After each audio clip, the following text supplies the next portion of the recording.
미국의 가장 중심 도시에서 얼마 전까지만 해도 이름이 별로 알려지지 않았던 무명의 신예 정치인이 그것도 거물인 앤드류 쿠오모 전 주지사를 꺾고 거기다가 다소 급진적이라고 평가받는 정책으로 지금 뉴욕 시장이 되게 생겼어요. 그래서 세계 언론이 맘다니가 도대체 누구냐 하고 관심을 표하고 있습니다.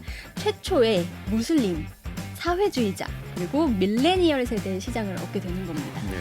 만약에 시장에 당선되면 지난 100년 이상 동안 가장 젊은 뉴욕시 시장이 되는 거예요. 다음 이슈 들어가 볼까요? 네. 뉴욕의 기적 맘다니, 생활비 줄이기 통할까? 예, 저도 갑자기 사실 좀 이름이 어색하잖아요. 맘다니. 그래서 이분이 이제 뉴욕시에 뭐 전 세계에서 가장 영향력 있는 도시라고 해도 과언이 아닌 이 도시에 이제 새로운 시장으로 등장하게 되는 것 아니냐, 이런 뉴스가 뭐 계속해서 나오고 있어요.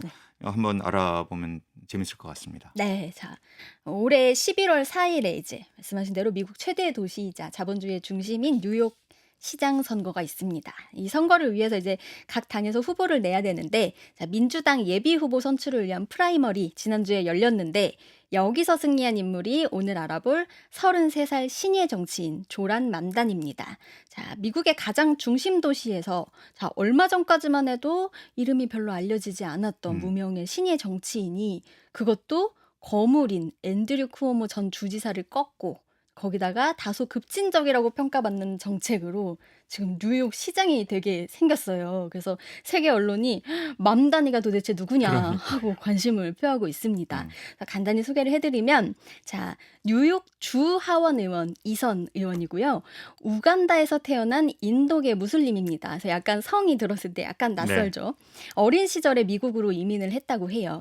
2015년에 뉴욕 시의원 보궐선거 때 이제 자원 활동을 하면서 처음으로 정치 커리어를 시작했다고 하고요.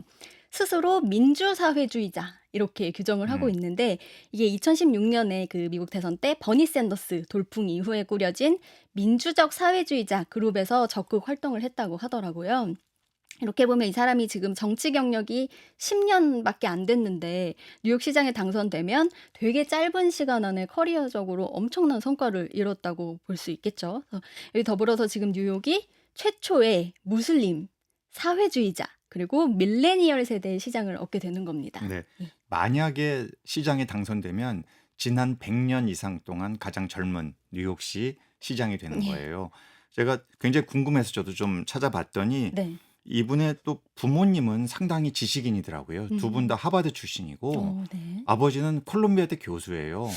약간 오바마 전 이런 대통령이 배경에서 이제 자라났는데 아마 네. 어떤 정치의식이 굉장히 생긴 거 같고, 어쨌든 가능성이 높다고 볼 수밖에 없는 게 이 뉴욕이 전통적으로 블루 스테이트, 민주당 지지세가 강하고 뉴욕은 더더구나 압도적이거든요. 그러니 이제 주목하지 않을 수 없는 상황까지 오게 된 거죠. 일단 민주당 예비 후보 선출된 것 자체가 그럼요. 티켓을 얻은. 지금 앤드류 쿠오모 전 주지사가 그러니까 민주당 아예 떠나서 무소속이나 뭐 독립 정당으로 선거에 좀 나오려는 그런 움직임도 보이고 있긴 해요. 근데 이제 맘다니가 민주당 이제 정식 후보로 선거에 출마를 하게 되면 당선 가능성이 높아지는 건 사실인 것 이 같습니다. 앤드류 쿠오모가 사실은 뉴욕 주의 주지사를 오랫동안 지냈고 좀 불미스러운 일로 사퇴했다가 다시 뉴욕시의 시장으로 나왔는데 갑자기 복병을 만나가지고 사실은 그 입장에 보면 애송이 정치인으로 라이벌이라고도 생각 안 했을 것 전혀 안 같은데. 했겠죠. 그런데 이렇게 돼가지고 아마 상당히 충격일 것 같고, 이제 말씀해 주시겠지만 정치에 관한 급진적이다 보니 아마 쿠오모 전 주지사가 나 그러면 독립정당 만들어서 다시 한번 붙어보겠다는 생각을 하고 있지 않나 하는 생각이 들어요. 그러고도 지게 되면 그래요. 자, 그럼 이제 우리가 본격적으로 알아볼 주제는 바로 맘다니가 뉴욕시장 되면 어떤 정책 펼칠까 하는 거죠. 자, 맘다니의 핵심 캠페인 메시지가 되게 매력적이에요. 생활비를 줄이자. 요즘에 물가가 전 세계적으로 폭등해서 되게 매력적인데, 자, 이게 과연 실현 가능한지, 어떤 부분에 호소했는지, 그리고 기후에는 어떤 영향을 줄지 살펴보겠습니다. 일단 맘다니가 이렇게 캠페인을 시작을 했어요.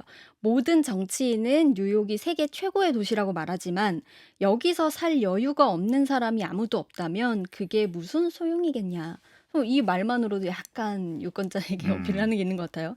근데 자 정책의 핵심 아이디어 중 하나가 시 소유의 식료품점을 만드는 겁니다. 시 네. 소유의 토지나 건물에서 운영을 하고요. 식료품을 도매로 저렴하게 구매한다는 아이디어예요. 자, 여기서 중요한 거. 재산세도 면제돼서 상품 가격 낮출 수 있습니다. 자, 또 다른 주요 공약이 있어요. 시내버스 무료화, 그리고 혼잡 통행료입니다. 이전에 뉴욕의 혼잡 통행료에 대해서 우리가 이제 프로그램에서 다룬 적이 있었는데 이게 실제로 맨하튼 스모그 감소랑 교통체증 개선에 효과가 음. 있었다고는 해요. 그래서 맘다니가 이제 주의원으로서 캐시오철 주지사랑 같이 한시적으로 5개 버스 노선 요금을 무료화하는 이 시범 사업을 해본 적이 있다고 하더라고요. 예, 그래서 관련해서 조금 더 실용적으로 이제 음. 그 정책이 업그레이드 될지 좀 주목이 되고요. 또 다른 핵심 공약, 우리가 먹을 거, 그다음에 교통비 나왔는데 또 다른 핵심 공약 임대료입니다. 자, 맘다니가 최근 몇 년 동안 주민들이 뉴욕을 떠날 수밖에 없었던 가장 큰 이유로 주택 가격 꼽았거든요. 그래서 거의 100만 명에 달하는 뉴욕 주민의 임대료를 동결하고 향후 10년간 20만 채의 신규 주택을 건설해서 저렴한 주택의 공급량을 3배로 늘리겠다. 이렇게 약속을 했어요. 시 예산 중에 공공주택 유지하는 데 지출하는 예산도 2배로 늘리겠다고 밝혔습니다. 자, 근데 이걸 위한 재원이 상당히 필요하잖아요. 재원 어디서 그럼요. 나오냐면 법인세랑 부유세에서 마련할 네. 계획이라고 했어요. 자, 네. 어떤 계층에서 저항할지 조금 예상이 네. 되는 부분이죠. 자, 맘다니 지지층이 이번 예비선거 결과에서 이제 좀 뚜렷하게 나타났습니다. 그래서 경제적으로 이렇게 어떤 그 양극단에 있는 사람들보다는 중간층에 있는 다양한 근로자들, 중산층 그리고 세입자들이 맘다니를 지지한 걸로 좀 분석이 됐어요. 쿠오모 지지했던 노조도 이번 선거에서 맘다니를 지지하기로 결정을 했습니다. 인종적으로는 백인, 히스패닉, 아시아계가 좀 지지를 하고 있다고 하고요. 그리고 흥미로운 점은요, 뭐 브루클린, 퀸즈 이런 데 좀 부유하고 교육 수준이 높은 백인 유권자들도 맘다니를 대거 지지하고 있다고 상당히 합니다. 흥미있고 약간 의외인 부분이 왜냐하면 네. 지금 아까 법인세하고 부유세 말씀을 했지만 네. 재산세도 올리겠다고 하고요. 개인 소득세도 올리겠다고 하고 예. 있어요. 그래서 이게 지금 이런 그 부유한 백인 유권자들에게는 상당히 부담이 되는 그러한 정책일 수 있는데 네. 이렇게 지지하고 있다는 것은 아마 여러 가지 또 복합적인 그런 어떤 정치인에 대한 그러니까요. 지지는 또 그런 배경이 있으니까 그런 맞아요. 생각이 들어요. 예. 그리고 뭐 출신 때문에 이민자 집단 중에서도 남아시아 공동체가 확실히 맘다니 출마를 그렇겠죠? 지지를 했고요. 근데 이게 흑인이랑 신기한 게 빈민 유권자들의 표를 많이 얻지는 못했다고 합니다. 그래요. 예, 이 이유도 뭐 자세히 분석해 보면 재밌을 것 네. 같아요. 자, 보니까 좀 동네 바닥을 좀 훑고 소셜 미디어를 적극 활용하는 선거 전략을 썼어요. 젊기 때문일 수도 있겠죠. 그래서 이걸 통해서 젊은 청년층의 마음을 사로잡았다. 이렇게 좀 분석이 되고 있습니다. 네. 뭐 아무래도 우리 방송으로서는 기후 정책은 어떤지 음. 또 이런 식의 이게 영어로 보면은 가장 키워드가 맘다니의 정책이 affordability. 이 번역이 사실 쉽지가 않아요. 네. 뭐 좀 적정하게 좀 뭐 충분히 우리가 예. 뭐 구매할 수 있게 예. 가격 적정 뭐 이런 하여간 번역이 좀 어색하긴 한데 네. 이 단어를 계속해서 얘기를 하고 있어서 네. 이런 게 또 기후에 미치는 영향 이런 것도 좀 궁금하긴 해요. 그런데 저도 좀 살펴봤더니 뭐 이런 것도 하더라고요. 그린 스쿨. 음. 그래가지고 학교에 초등학교 이런데 아예 대거 태양광을 설치하겠다. 네. 뭐 이런 이야기도 하고 있어요. 네. 그래서 기후 관련해서 조금 네. 말씀을 드리자면은 아무래도 요즘에 생활비 높이는 게 기후 관련된 부분이 되게 많아요. 많죠. 뭐 농산물도 먹을 것도 있고. 그렇고. 그럼요. 예. 그래서 그 기후가 변하면 내가 먹는 음식 가격 달라지고 당장 다음 달에 내야 되는 공과금 이런 것도 다 오르게 됩니다. 그리고 우리가 기후 재난이 더 심할수록 더 안전하고 튼튼한 집으로 가야 되기 때문에 주거비도 오를 네. 수밖에 없어요. 그래서 생활의 전반적인 비용이 상승하기 때문에 기후 위기로 인해서 빈부격차가 더 심화된다. 이런 분석도 그렇죠. 있습니다. 실제 피해도 아무래도 저소득층이 더 많이 보게 되고. 그렇죠? 맞습니다. 에어컨도 없을 수 있고요. 그쵸. 네. 뉴욕에서도 똑같아요. 지금 이제 미국 동부가 기록적인 폭염에 시달리고 있는데 맞습니다. 기온이 보니까 섭씨 38도 넘어가고 체감온도 섭씨 43도 정도가 되고 있다고 합니다. 네. 예. 그 저도 이 최근에 나온 그림을 한번 봤어요.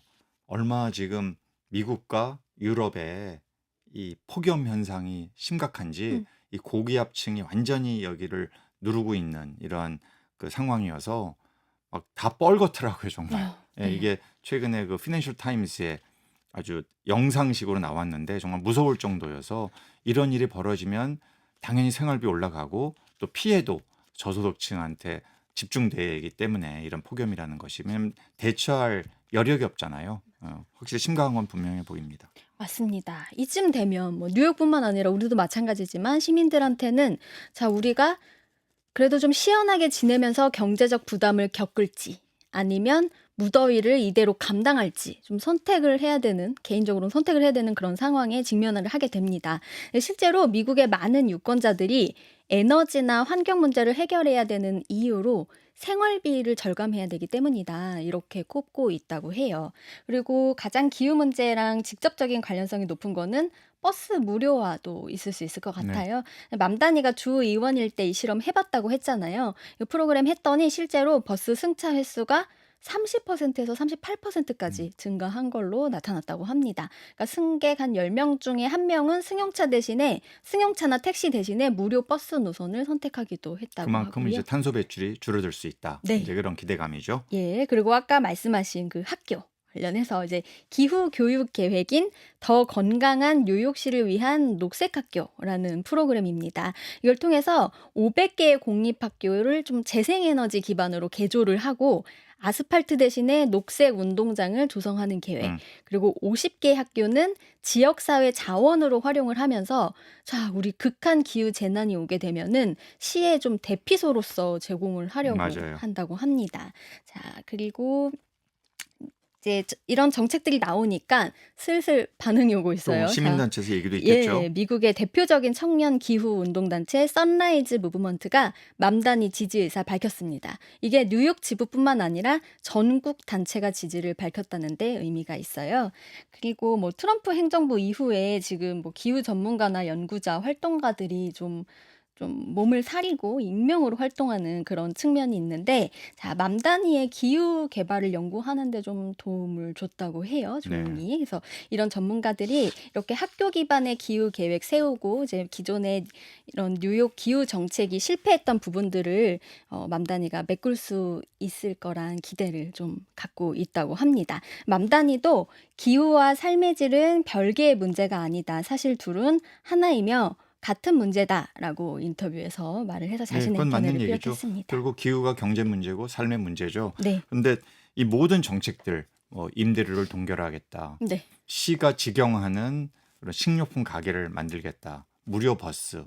이 모든 게 사실은 놀라운 복지 정책이지만 다 돈이 들어가는 맞아요. 거잖아요. 예, 그래서 결국은 이게 과연 얼마만큼 이게 시 재정으로 감당할 수 있을 것이냐. 이게 이제 뭐 저 같은 경제학자 입장에서 초미의 관심이 될 수밖에 없고 아마 미국 언론도 이것을 검증하겠는데 초점을 앞으로 맞추지 않을까. 왜냐하면 이제 민주당이 후보로 이제 등극할 가능성이 매우 높아졌기 때문에 이제 그쵸. 그런 거죠. 예, 그래서 어쨌든 맘다니 돌풍으로 이제 월가는 난리가 났겠죠. 맞습니다. 심지어는 뭐 이러면 뉴욕의 부자들 다 도망가는 거 아니냐. 이 네. 세금 부담을 감당. 이미 뉴욕시가 미국의 전체 모든 도시 중에 가장 세부담이 높은 주예요. 이미 벌써 이미. 그런 도시인데 더 이걸 올린다면 네. 과연 감당하겠냐는 거고 예. 민주당 주류에서도 상당히 부담스러운 정책이에요. 거의 사회주의급의 정책을 맞아요. 지금 이야기하고 있기 때문에. 네. 말씀하신 대로 월가가 난리가 났습니다. 지금 앤드류 쿠오모 전 주지사 안 될 것 같으니까 이 사람을 지지했던 사람들이 지금 현직 뉴욕시장인 에릭 애덤스 이 사람도 뭐 논란이 있긴 네. 했는데 이 사람 지지하려고 기부금 모으고 있다는 소리가 들리고요. 대안을 제시해야 된다고 생각했나 봐요. 그리고 뭐 맘다니가 당선되면 뉴욕에 있는 기업들이 플로리다나 텍사스 이런 세금 적은 지역으로 이주할 거다. 이런 약간 협박 섞인 메시지도 네. 내고 있습니다. 부동산 업계도 맘다니에 반대하는 로비 활동, 뭐 아니면 반대편의 다른 후보를 지지하는 그런 움직임 보이고 있다고 하고요. 자, 워싱턴 포스트 반응이 이례적이에요. 조란 맘다니의 승리는 뉴욕과 민주당에 나쁘다. 이렇게 정면으로 비판하는 사설을 냈어요. 맘다니 공약이 결국에는 시 재정을 무너뜨리고 부유층을 뉴욕에서 떠나게 할 수 있다는 건데 이제 결과적으로는 뉴욕이 1970년대 겪은 재정 위기를 다시 맞이할 수 있다. 이렇게 좀 우려를 표했습니다. 사실 민주당 내에서도 되게 진보적인 뭐 버니 샌더스나 뭐 오카시오 코르테스 같은 사람들은 맘다니를 지지하고는 있지만 그렇겠죠. 예, 그 주류라고 해야 되는 인사들은 공식적으로 맘다니를 지지하지는 않고 있어요. 뭐 척 슈머 상원 의원, 뭐 하킴 제프리스 하원 음. 의원, 빌 클린턴 전 대통령도 뭐 축하한다고는 했지만 공식적인 지지 표명하지 않았고요. 자, 주지사인 캐시 호철도 맘다니의 시장 출마를 지지할 준비가 되지 않았다. 이런 말까지 했기 때문에 조금 지켜봐야 될 것 같아요. 특히 캐시 호철 주지사 같은 경우에는 세금을 인상하는 안을 되게 부담스러워하는 맞습니다. 걸로 네. 보입니다. 더 이상 세금 안 올리겠다는 공약도 얘기했어요, 예. 사실은. 그래서 이렇게 보면 맘다니가 당선이 되더라도 역풍이 있지 않을까 네. 하는 우려의 시선도 존재합니다. 네. 사실은 세금 올리는 게 시에서 올리고 싶다고 다 올릴 수 있는 게 아니고 또 네. 주에서도 승인이 나야 되기 때문에 쉽지 않은 문제고요. 저는 이런 맘다니 돌풍이 트럼프가 대통령이 되면서 또 트럼프는 부자를 위한 예. 이번 나온 그 빅 뷰티풀 빌이라는 것도 보면 뭐 부자 감세 막 이런 것들이 포함돼 있어서 네. 그런 거에 대한 어떤 역풍, 반대로. 반대 이런 그 극단으로 가는 네. 이런 어떤 유권자들의 심리가 있지 않나 이런 생각도 좀 조심스럽게 해보고요. 정치 양극화가 네, 앞으로 약간 11월까지 예. 뉴욕시가 상당히 우리의 관심을 좀 주목하게 될 것 같습니다. 네. 오늘 말씀 여기까지 듣겠어요. 지금까지 CBS 최소연 기자였습니다. 고맙습니다. 감사합니다.